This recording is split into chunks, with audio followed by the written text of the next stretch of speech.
Congratulation Shakib ভাইয়া, you did a great work. আসলে কতটা ডেডিকেশন থাকলে মানুষ এরকম একটা জায়গায় 25 বছর কাটাতে পারে, সেটা না আপনাকে না দেখলে কেউ বুঝতে পারবে না।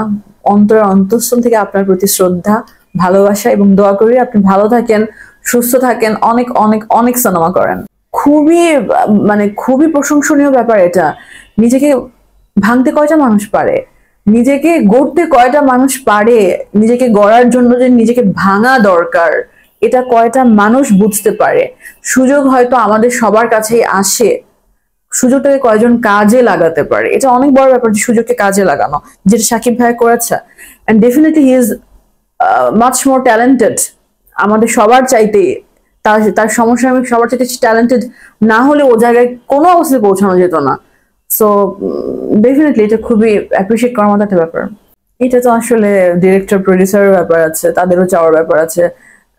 আসলে নায়িকারা চাইলেও হবে না বা হিরো একা চাইলেও হবে না, এটা দুজনেরই একটা ব্যাপার আছে। আসলে সবারই ইচ্ছা আছে, কেন নাই, কেন থাকবে না, সবারই ইচ্ছা আছে। বাট ব্যাপারটা হচ্ছে ওই যে ডিরেক্টর প্রডিউসারের ব্যাপার আছে।